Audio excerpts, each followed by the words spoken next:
अनेक महत्त्वाचे निर्णय या ठिकाणी केलेले आहेत।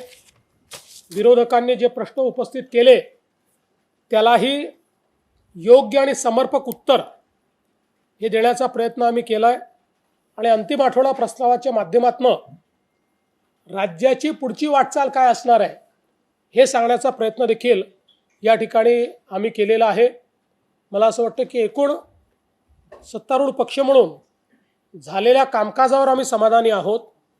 हे खरं आहे की काही गोष्टी मात्र या अधिवेशनात अशा घडल्या की ज्याच्या संदर्भात निश्चितपणे आम्हाला दुःख आहे, खेद आहे आणि अशा गोष्टी घडू नये या दृष्टीनं भविष्यात जी काही काळजी घेतली पाहिजे ती घेण्याचा प्रयत्न आमचा सगळ्यांचाच या ठिकाणी असेल।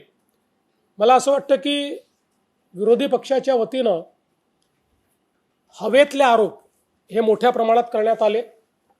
पुरावे न देता, कागदपत्र न देता आरोप करायचं, शूट आणि स्कूट ज्याला म्हणतात, म्हणजे आरोप करायचं आणि पळून जायचा लिटरली अर्थ घेऊ नका, पण त्यातनं बाजूला व्हायचं, अशा प्रकारची एक रणनीती ही विरोधी पक्षाची होती। तथापि ठीक आहे, तो त्यांचा अधिकार आहे।